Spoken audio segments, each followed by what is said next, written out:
Okay, now it's on. Now I can hear it. Okay, did everybody have coffee? Sue? Sue? Kevin? Order! Order! All right, everybody. All right, everybody. You know, we're running a little behind schedule. So, as a co-host, I'm going to use my prerogative to cut this next introduction short and cut your lunch by 5 minutes, and hopefully we'll get back on track, okay? So, the next panel is going to be led by Jon Walton. Jon is the Mr. Mulvey, CIO of San Mateo County. He came to us in 2012 from the city and county of San Francisco. He began his career in computer technology working on international engineering projects. And following his time as a consultant, he was deputy CIO for the city of San Jose, a senior manager for Unisys, and the CIO, as I said, for the city of San Francisco. And actually, long before Jon came to the county of San Mateo, I followed him on Twitter and all of that because he was doing some really innovative and cool things in the city of San Francisco. And so when the county manager told us that Jon was coming to San Mateo County on a personal level and professional level and a technology level, I was thrilled. And he's been here now a couple years and he hasn't let us down, and we're really doing some exciting things. So I'm going to cut your introduction a little short, not read all this bio, but let me give you Jon Walton.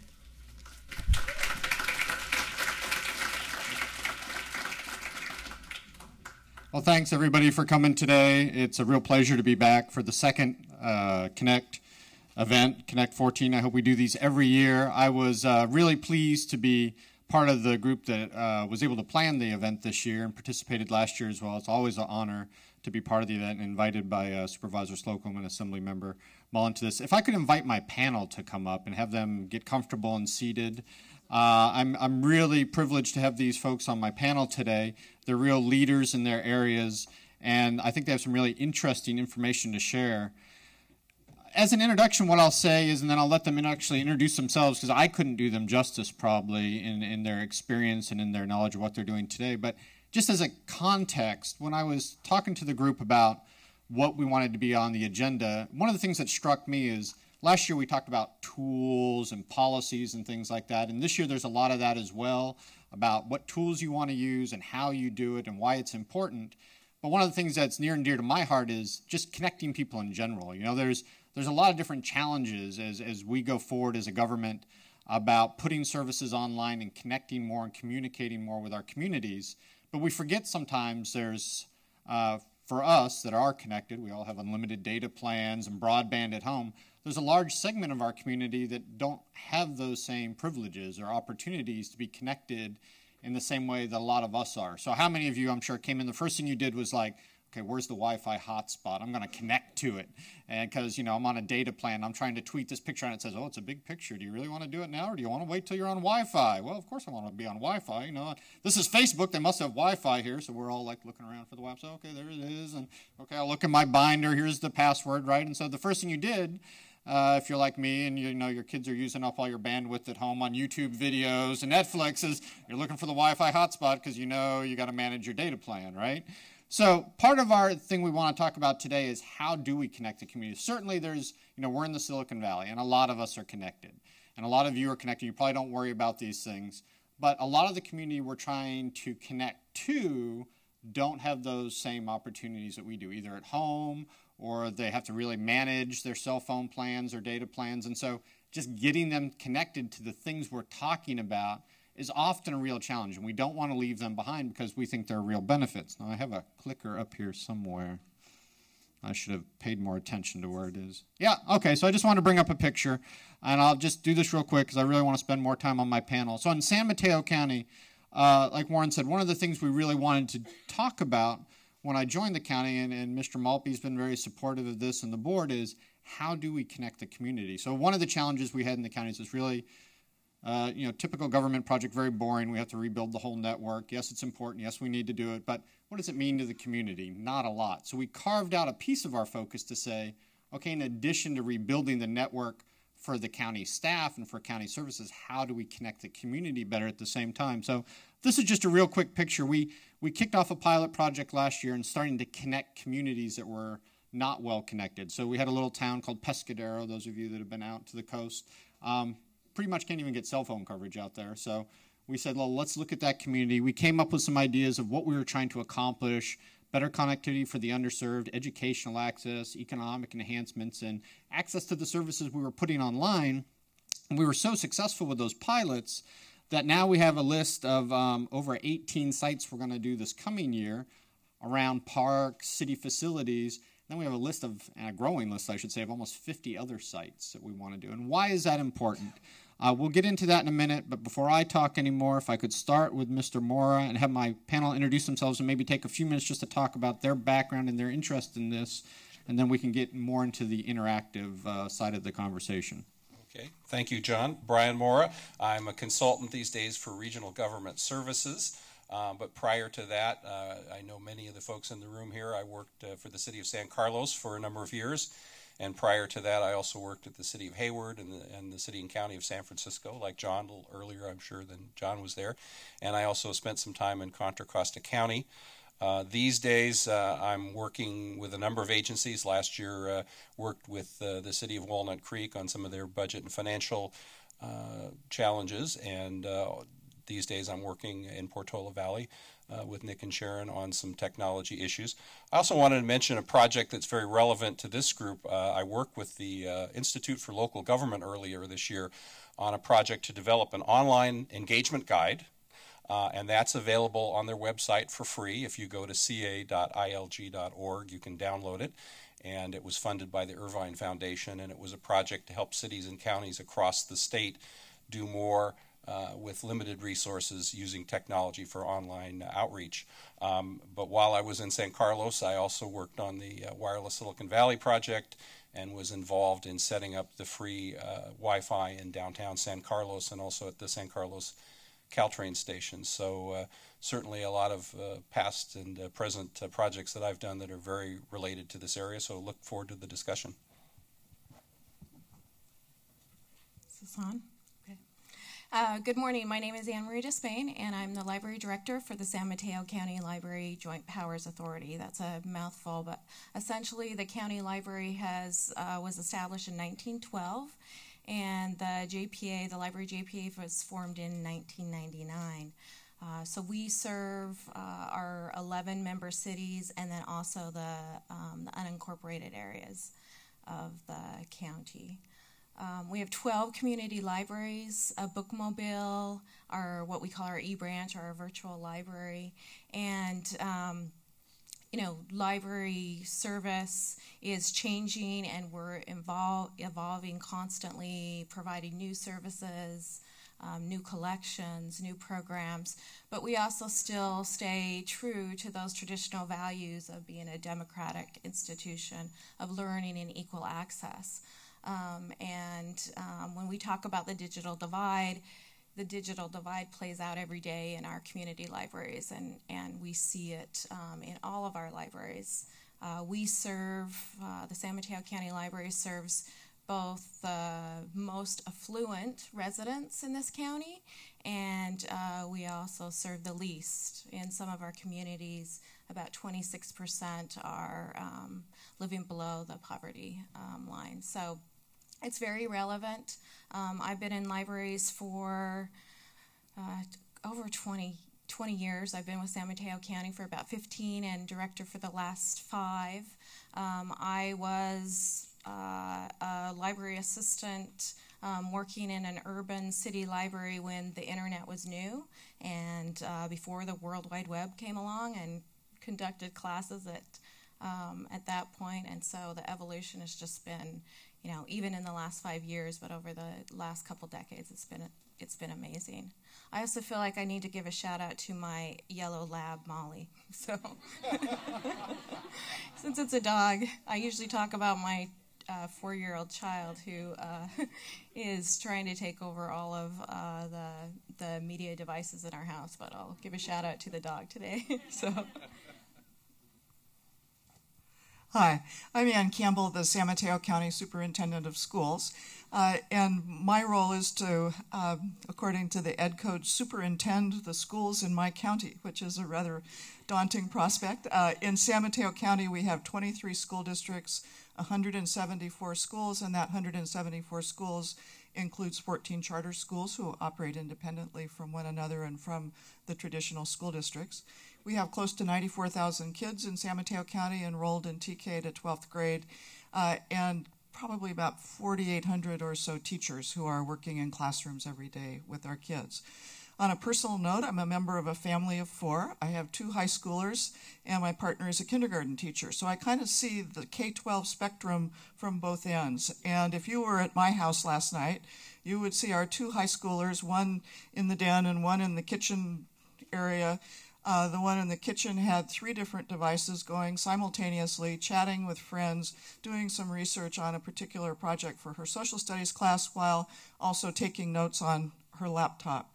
In the den would have been the senior who was working on an IB art project, who is chatting with her friends with a particular digital art project that she'd done, and she was trying to get their feedback so that she could get it ready to go for today in school. The kindergarten teacher at dinner last night mentions, gee, I had the best day in kindergarten today, but you know, I was trying to teach my kids the proper pencil grip, and a kid said to me, is there an app for that?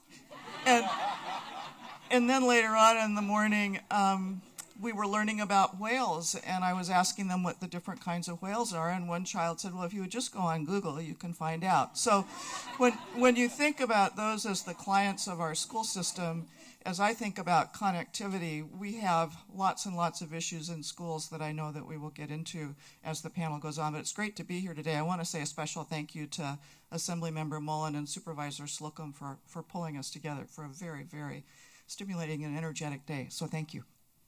Thanks, Ann. So hang on to that microphone for a minute. So I was reading an article in the Wall Street Journal, and it was talking about how underprivileged families, right? Families that don't have the luxuries you and I have. My kids are the same way, right? My 10-year-old's in there playing Minecraft when he probably should be doing his homework in the kitchen. And, you know, my 5-year-old's in there on the iPad watching Netflix, right? But I was reading this article about how, you know, McDonald's has 17,000 Wi-Fi sites around the nation in their restaurants, and you know, Starbucks has 7,000 sites. And for them, it's an economic driver. But the interesting thing in this article was how the underprivileged families or the underserved families in all these communities all around the U.S. are going to these places now because their kids need to do homework, right? So they park outside of them at night in their cars, or they go inside and they do their homework. They go to libraries as well, and we'll get to you in a minute, Anne-Marie. But can you just talk about, I know you're doing a lot in schools, right? I see the news and the Obama administration talking about the new initiative to get schools more wired. So maybe you can talk a little bit about that, how the federal things are rolling down and your vision for San Mateo County schools, but then also just your personal views of philosophy. How important is it for youth at whatever age to be connected? Does it really make that much of a difference in their life? Because a lot of people view it as a luxury, right? They think kids are just going to be connected to play games or to chat and things like that. And those are all important. Those are great social interaction forums. But is there really an impact to children if they're connected or not? I think there's a tremendous impact, yes. And there's a huge digital divide in San Mateo County, which is very ironic when you think that we were described earlier this morning by Nikki as the epicenter of development in technology. We have many, many families in our community who qualify for the free and reduced lunch program, which means they're living in different levels of need. Many of those families do not have access, or if they do, it's one smartphone for the entire family. And you may have a family with 2 parents and 5 kids and that one smartphone. And there certainly are libraries and various other schools, various other places that kids can go to use various devices that they may not have at home and gain the connectivity and the access to work on their schoolwork. But those close. Or perhaps I'm the oldest child in the family and I need to be helping out with my siblings, so I can't get to the library or I can't get to Starbucks before it closes. So they're trying to use smartphones, that one smartphone in the family, to do their homework with. And my kids happen to be at Sequoia High School. I was listening to a teacher talk about a student there who had needed to submit quite a lengthy essay, and the only way that she had been able to do it was on her dad's smartphone, and to type the entire essay in. You can imagine doing that. But that shows that here we are. I live in my household, and I think we probably have 14 different devices right now that connect to the internet, and yet there are many, many places in our county where kids don't have that access. And if you think about all the amazing things that we've heard about this morning, that is the way you live in today's world, and that you are going to be successful as you move into adulthood. So as a young person, and I would argue as a child moving on into adolescence, you absolutely need that access. And so together as a community, schools can help with that. We have Comcast that's working on making sure that kids whose families qualify for free and reduced lunch for $9.95 a month can get access to the internet, and they can also purchase a very reasonably priced laptop computer to go along with that well. But there's a huge gap. So there's a way for all of us, whether we're in the world of education or government, the nonprofit or the private sector, to really engage at the local level in our communities and say, how do we absolutely make sure that everybody in our community is connected? Thanks. No, that's great. And Anne-Marie, can you go back and talk a little bit more then about your vision for the library? I mean, libraries have changed so much since I was a kid. I used to go to libraries and there were a stack of books and card catalogs. I know I'm dating myself. I mean, now you've really transformed what a library is all about. But you're in competition, right? You're in competition with Starbucks. You're an information center now, but you're either in competition or in partnership with, right? With the schools, with these other places people go. You've become an epicenter for so many different things other than just the traditional book. Can you talk more about your vision and where you see it going in the future? What do you see the role of libraries being as learning centers or communication hubs in the future? Sure. The library card catalog is gone. I know. People now use them as furniture in their house. It's like a retro piece, right? But libraries, I mean, in some ways, the traditions still hold. It's about information and access for all. And I want to talk a little bit about what we see with the digital divide in libraries. But they are really busy, bustling community hubs, and they are the community center. So what's unique about libraries is we serve every community member, all ages, all communities, and we really serve as a community connection to bring people together. And so that's very exciting. What we see is that there is a digital divide, and there's two components that we see to that. It's people who don't have the equipment, the computers, or the broadband, the internet access at home, and then we see a lot of people that don't have the skills as well. So they are being left out of all of those information and resources that are being put online, and then additionally they're disconnected and they're not being involved in some of the community and the civic and the neighborhood discussions that are happening as well. So we just did a public survey. Books still rank number one. That's what our communities want us to have. Books are not going away. They may be in a different format in the future, but certainly that's number one. But the internet and Wi-Fi is also, that ranks second. So we do see ourselves as community learning centers. During the summer, we offered summer enrichment camps for kids where they don't have that privilege of going away to a camp in the summer, and we're very concerned about summer learning loss. We also see ourselves as creative hubs. Lots of libraries are implementing maker spaces and digital labs, and it really, libraries do provide a lot for everyone, and we're continuing that as we are having discussions with some of our communities about building new libraries.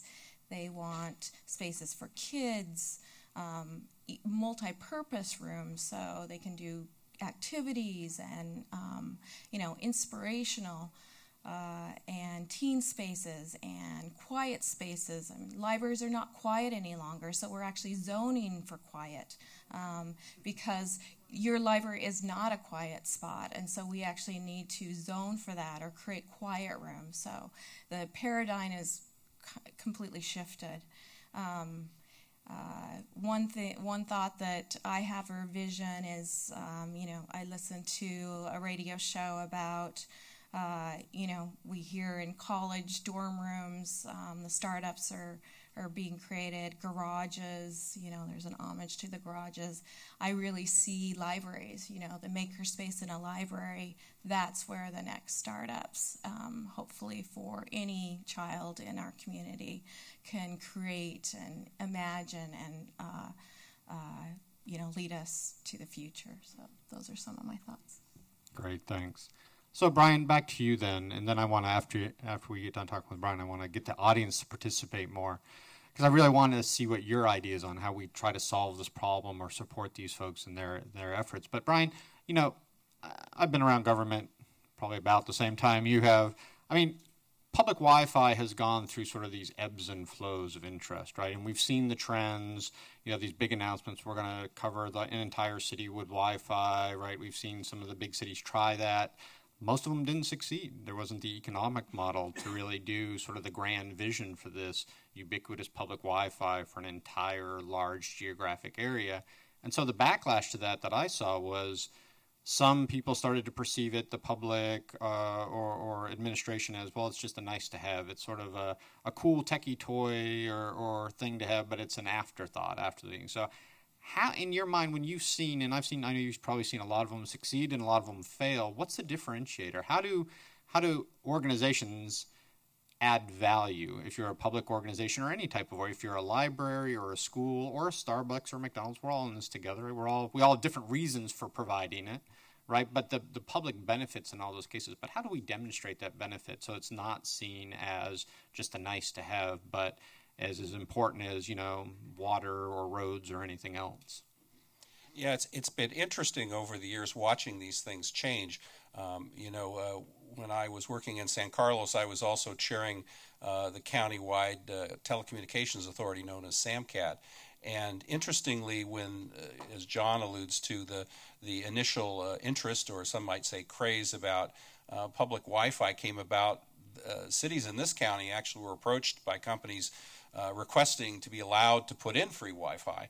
And so we did a request for proposal. We later teamed up with joint venture Silicon Valley and created what was then called Wireless Silicon Valley. And that's how we came to end up with the famous pilot or test network that continues to this day in San Carlos. So if you're in downtown San Carlos, the San Carlos Caltrain station, you can get free Wi-Fi courtesy of Cisco and IBM. That network lives on. We also were able in several of the communities through the cable TV franchise with Comcast to get free hookups for schools and libraries and cities. And in fact, one of the projects that I worked on there is not only with San Carlos, but also with the county and Belmont and Foster City, a number of the cities. We had one of the last cable TV franchises in the state before the law changed. And that's significant because back in the days when cities and counties wrote their own franchises, they could require connectivity to the schools and the libraries. When the law changed, that went away. In fact, I was very involved in the negotiations around that legislation, and it was fascinating to hear legislators in Sacramento where we said, you realize, of course, if you change the law, the libraries and the schools don't get free hookups anymore. And they were like, yeah, we know that. It wasn't a big deal to them. But for those of us on the local level, it is a big deal.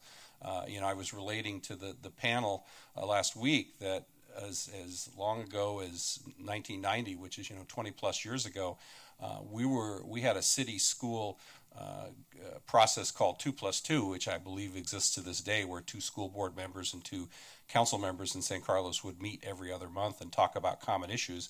And in 1990, the school superintendent, a guy named Don Shalvey, who many of you probably know, came forward with this technology survey they did every other year. And what he said was that in San Carlos, 2/3 of the families that have kids in school also have connectivity to the internet and have computers at home, which blew my mind at the time. I was shocked. had no idea it was that high. And as those surveys continued to roll out, 5 years later, we were told the number was 3/4. And that drove a lot of the work that we did with the school district in terms of getting them on the internet, getting them enrolled as one of the beta sites for Net Day, the city's involvement with websites, et cetera. We're one of the first cities in the world with a website, and that was one of the reasons. It wasn't so much that it was a priority at the city level, it was the data the school district provided us that we frankly didn't know about. But, you know, fast forward to the world of Wi-Fi networks, what you see today, I'm finding, is that oftentimes they go in as part of a need, typically for things like putting in wireless parking meters or smart parking. And so the city or the county, as the case may be, has a business reason to put that in. And then to the extent that it is possible to add some additional bandwidth, suddenly you can also offer that to your local businesses and to customers and make it more of an amenity. I think one of the more successful examples we've seen around the country is in Corpus Christi, Texas, where they put in a Wi-Fi network to read the utility meters, namely the water meters, and then opened it up to the community. And more, more locally in the cities of both San Jose and Santa Clara, when the vendors who were attempting to put municipal Wi-Fi together and their business model, for whatever reason, didn't work, those cities basically bought those networks from the vendors and then enhanced them. And that's the basis for the free Wi-Fi in downtown San Jose. And in the case of Santa Clara, as some of you know, they have their own electric utility, Silicon Valley Power. Silicon Valley Power bought out that core network and then built it out. So in some cases, failures of the private sector can be leveraged by communities to become the basis for additional broadband access. Now, when those companies went out of business, unfortunately, most cities were not in a position to buy those networks and enhance them the way that Santa Clara and San Jose were. But it does show that to the extent that you can, sometimes there are opportunities not only in terms of taking that downtown parking application or applications that the city is going to deploy anyway and help out other sectors provide additional access, but in some cases there's even an opportunity to turn a failed private sector venture into additional access. But I think John's right. There are some interesting models out there, and I think looking at them provides some ideas and maybe inspiration on how others can succeed in that area. Great, thank you all. So I know we're running a little bit late on time. Let's open it up to the audience and see what questions you have for the panel. These folks have just a wealth of experience and knowledge, and I'd like to hear what some of your thoughts are or questions you have about where the world is going. The lady in the red jacket. Do we have a ability to know in the whole county how our schools are connected? Are they having connection problems? Are there not enough computers? Are they not getting service? We think because we're in Silicon Valley area that all our schools are up to date with everything. I'm just curious if we actually know that. That's a great question. Is this on? There we go. Yes, we do know. If you think about our 23 school districts, we have some school districts. I could take you on a tour of San Mateo County, and we could go to a middle school not too far away from here that's doing a one-to-one iPad project. I could take you to another school a little bit farther up, 101, that I went to last fall, where they had virtually no computers at all, and they were tremendously excited because a teacher had gone on DonorsChoose.com and gotten a class set of Chromebooks, brought them back to the school, and everybody was so excited, and then they realized they didn't have the internet connectivity that they needed or the infrastructure of their network to be able to use them. That same school district, when it came time this spring to give the Smarter Balanced Assessment, all of California's assessments are now going to be computer administered, didn't have what it needed in terms of infrastructure and connectivity to take those tests. So from the county office, we have hotspots that we use when we're traveling to get on the internet as we can. We gave them our hotspots to use so that they could take the test. So you have everything in between. What I would say in terms of our school districts, there are two factors that seem to be very, very associated with what their level of connectivity, the sophistication of their infrastructure, and the number of devices that they have. One is size. We have many, many school districts in our county that are probably somewhere between 350 kids and 3,000 or 4,000 students.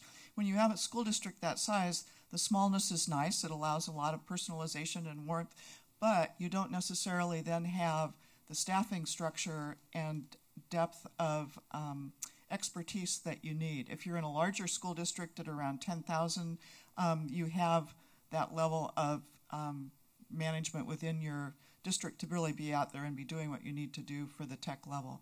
The other issue is resources. And we have in San Mateo County, as the epicenter of technology development, some of the very wealthiest school districts in the entire state of California. Those school districts, regardless of their size, are very well resourced. They have incredible access. They've got wonderful Wi-Fi everywhere. A lot of them have one-to-one device programs for kids. And we also have many school districts in our county that are really struggling from a resource point of view, where they don't have that. And I think our biggest challenge right now is to be sure that all of those 174 schools that I mentioned early on have connectivity, infrastructure, devices. And thanks to, put in a plug here for the Startup Education Foundation that Mark Zuckerberg and Priscilla Chan have started. Jan Christensen is here from Redwood City, and in the Ravenswood School District, Startup Education has given each of those districts sizable grants, and I know in Redwood City they are using a portion of those funds to really upgrade their technology. There's also an initiative coming out of the County Office of Education in collaboration with the Full Circle Fund called the iZone. And we have, our goal with that is to be sure that our schools have the digital capacity that they need to really deliver personalized digital learning. And we are focusing on what we're calling digital districts, which is to be sure all of our districts have what they need. But more importantly, if you think about who our kids are today that are in school and the world that they're going to move into as adults, what they are getting in their classrooms need to prepare them for that world. And so we need to really look at instruction. And we're looking at something that you may have heard called personalized learning, which is really kids taking more ownership of their learning. It's not as teacher-directed. The teacher goes from being a teacher center stage kind of a person to more of a guide and a facilitator. That allows kids, too, if they are trying to show that they understand a concept, to tell a story through Instagram pictures rather than writing that typical 5-paragraph essay, because that's what their world is like today and will be like tomorrow. So there's a huge amount of work to do there as well. Thanks. That's great. Yeah, and I hope, being in the Silicon Valley, I do hope that people continue to support the school districts and the work they're doing. There's great benefactors in this areas and companies, I think, and people that are interested in seeing, benefit to all. And I know there's real disparity in the county, but I know they can follow up with you if they want to get more involved and, supporting the school's efforts to get people more connected and more devices and training as well for the kids, on how to use the devices. Other questions? The gentleman with the red, the green thing around his neck. I'll narrow it down. Hello, my name is Rafael Avendaño. I'm the director of the Siena Youth Center, as well as a council member of the North Forks Community Council. The question I have is if you could speak a little bit more on the launch for the free and reduced lunch internet price for students, as well as having some ideas how kids can get connected, because that's a major concern that we always deal with as an educator, is how do we support more kids to get online, especially being that everything is ran through Gmail now and their Gmail accounts. But some kids can't really access that other than at our center or somewhere else, or like a library. So one of the initiatives that we're working on right now through the County Office of Education is exactly that. How do we help families who don't have, and kids who don't have access, who may be on the free and reduced lunch program, to the internet? And there's a wonderful, wonderful organization, the Chicano Latino Foundation, there I go, that we have just had a couple of exploratory meetings with. They have worked very, very hard to be sure that the children who are not connected and their families get access to the internet. So Comcast has this wonderful $9.95 a month program for connecting through Comcast, but it tends to be difficult to work your way through it as a family to get to where you need to be. And so what the Chicano Latina Foundation has done is to really go into communities and go door to door, quite frankly, and to hold meetings and sessions at schools to really help walk parents through, help them understand the importance of why kids do need to have access to that Gmail account and to the internet to do their homework. Get them set up, get them with a device, and then more importantly, the parents need to participate in all of this as well, and often they don't necessarily have the digital skills that they need. So the foundation runs classes at local schools for families and kids together. So you're really working on parental and family engagement as well as getting kids online, and that's something that Brian Simmons, who I saw here somewhere who's working on the iZone in our office, and I are beginning to really work with the Chicano Latino Foundation to say, how do we really penetrate San Mateo County? How can we go out into our districts and really help you do that very, very important work that you're doing? Because it is absolutely vital. We all take it for granted, and there are many kids in our county who don't have it. I just wanted to add that as far as we're working on a couple projects throughout the county, public libraries currently offer about 1,600 public computers, and then we all offer Wi-Fi as well, and we see about 700 sessions a day of Wi-Fi.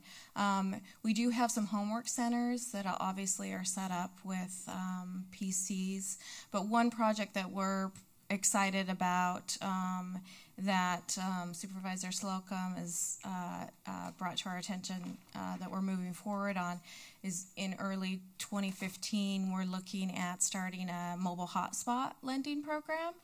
And so we would circulate the devices. We will target certain communities and programs like our Quest Homework Center in East Palo Alto. But we'll also have some devices just to see how it works with the general public, and we will combine these with,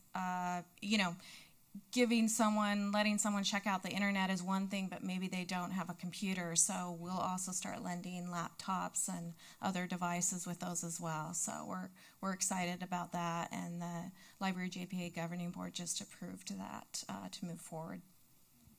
That's great. I think those are great ideas. And it's always been a dream of mine that, you could go into a library or a school and take things home with you, right? Because I think the donation programs are great, but I think if it was more of just a shared economy where people could just have the hotspots or tablets or laptops they needed and take them as they needed them and share them in a larger group, sometimes I think that's as effective, if not more effective, than the individual ownership approach to things. Yeah, I mean, even though we are offering a lot of computers and adding them, the need is still there. I mean, we see people still lining up to use a computer in many of our libraries. We still have time limits, 2 hours a day, which is not enough time if you're working on a research project or searching for a job or filling out a complicated social service application. So if you drive by a library in the morning or the evening, you'll often see people in the parking lot or sitting on a bench, and that's so they can access the Wi-Fi that bleeds out of the building. So, yeah, the need's still there. That's great. Other questions for the panel? I think we have, I'm reading a timer in the back. I was told we didn't have a timer. Is this the right time? Just so I can. Okay, perfect. Okay, we have 10 minutes left. More questions from the audience? John, Michael Barber with Supervisor Pine's office, also a member of Burlington School Board. The issue, I heard a lot about seeking grant funds for computers and so forth. Even relatively wealthy school districts have a problem with that the cost of technology is quite high, and the moment you buy a device, it's out of date. So how are we addressing that on an ongoing basis, particularly given we've moved into the smarter balanced testing process with a common core, so having digital connections is fundamental to education today. So how are we building capacity to manage that, whether you're in a wealthy district or not a wealthy district? Technology is changing, and it's really expensive for school districts to manage that. And actually, on that note, one follow-up question is the social media part. How are school districts managing that social media and the communications side. So there's also a communications element to technology. Thank you. You're getting all the questions today, Anne. Thank you, Michael. As far as acquisition of devices and staying on the cutting edge of what's out there, that's tremendously hard for schools to do. Schools have been so under-resourced, even our better resourced school districts for so long, there's a lot of catch-up, quite frankly, that needs to happen. And once you make that investment, you don't necessarily have those dollars recurring so that you can continue to do it. So you have to think very carefully about what will get you the most bang for your buck and will help you stay the most relevant for the longest period of time. And I do know that various school districts have chosen to, rather than actually outright buying equipment, to lease it, because then they can refresh it on a every 2 or 3 year basis. But it's a huge issue for kids and for teachers.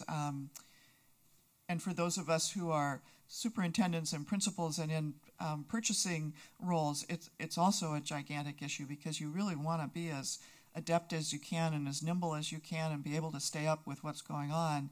And yet you do have very definite finite resources that you're dealing with. With social media, I actually asked that question at our dinner table last night, because I don't know a whole lot about what's going on with social media in schools right now. And I said to Emma, who's our sophomore, so do you get to use your smartphone in class at school? And she kind of rolled her eyes and looked at me and said no. And then she's paused and she said, well, I can use it in 7th period. And I said, oh, well, what's 7th period? Well, that's social studies. And it's the end of the day, and the teacher thinks we're a little bored, so she thinks that this will liven up the class. And actually it does, because they can immediately go out and get all of this information that they're talking about, the Russian Revolution right now, and have all kinds of ways to access additional information about it. But I think when you're in the traditional school day, there's not a lot of access to social media, quite frankly, in classrooms. And I was thinking, as I was watching the Instagram presentation earlier this morning, the biggest challenge we probably have in schools right now is, as we think about our teaching force, how do we help them really learn where kids are today, what the different technological developments are, how do they stay on top of them, and how do they begin to really weave and integrate those into their classrooms. And I think we oftentimes don't make as good a use of our kids as we should, because they're really out there on the cutting edge. They know what's there, and we need to really involve them in helping us bring social media into school in ways that are positive and constructive, because that's obviously, from a kid point of view, a tremendous hook and a very powerful way for us to help them learn as well. I want to take another question, but just one commentary on that, since I do have 2 children in school. I mean, it's great to hear your vision for the school districts in San Mateo County.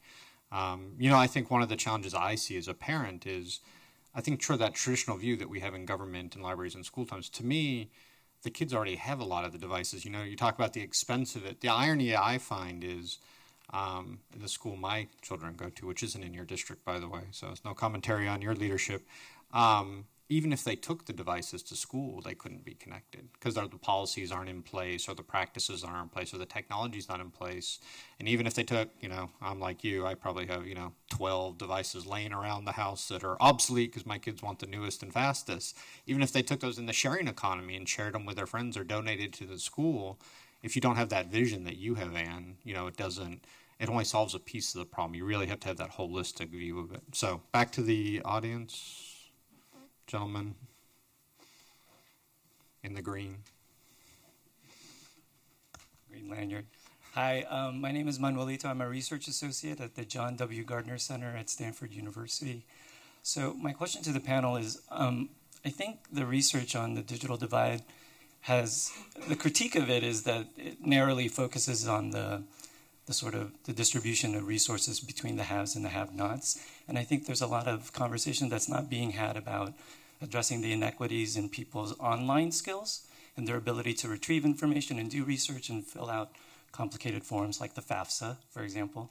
So I'm just wondering the extent to which San Mateo County is addressing this sort of gap in people's competencies and skills in being able to use the internet in effective ways. What's the field that one? I can answer that. Libraries are offering a lot of programs, and that's, we see both components. I think I mentioned that we see the people that don't have equipment or access at home, but then we see the people that don't have the technological skills. And so we spend a lot of resources on programs and classes. We see a large population of seniors that come in and need assistance, and then also the economically disadvantaged. Those are kind of the two big groups. But we also get parents that come in and ask for help, accessing the school loop. They need help communicating with teachers and accessing their kids' records and grades, and so we assist with that. We do provide basic computer classes in English, obviously, and then also in Spanish and Chinese. We do one-on-one coaching. And then we have a whole host of classes on things like Instagram and Facebook and emailing.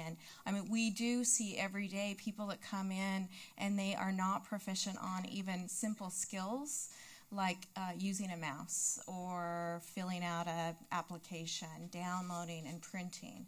So all of staff are trained on that. That is a big resource area for us. We put a lot of resources in that, and we have computer classes at all locations. So it is something that we are working to address.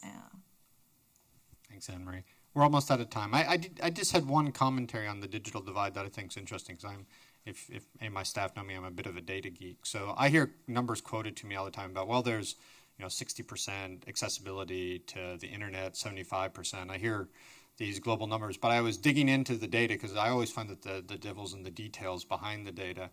And this is no criticism of the telecommunications firms, because I know, they build expensive infrastructure and they need to recoup their costs. But the example I saw posted on one consumer website was, the reason we don't do unlimited data plans anymore, which would be unfettered access, right? Not just that you're connected, but you're connected in an unlimited way, which Wi-Fi enables you, but cellular data plans don't, the reason we limit it to 2 gigs is the basic plan is because 2 gigs is 50,000 emails. And who needs more than that? A single YouTube HD video is 800 megs. So basically what you're saying is you're limiting those people to 2 hours of YouTube a month on their data plan.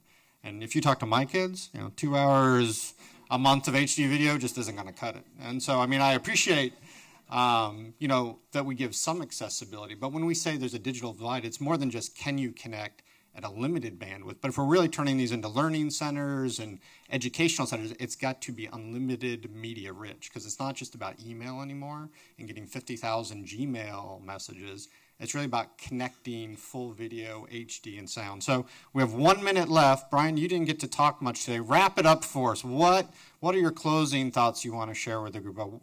In 1 minute, what did you take from all this? Well, I think what I heard is that, we continue to have challenges in terms of both providing access and providing devices. And at the same time, we also have opportunities for those folks that are connected. And I think that's probably both the mystery and the challenge of this is how do we simultaneously use what we have and all of the devices to get the word out to the communities. And again, take a look at the online guide and the things that Jon and the other agencies are doing, and at the same time, work with the schools and the library on the challenges. It's interesting times and remains exciting. Thank you all very much. I think we're out of time. I appreciate your attention.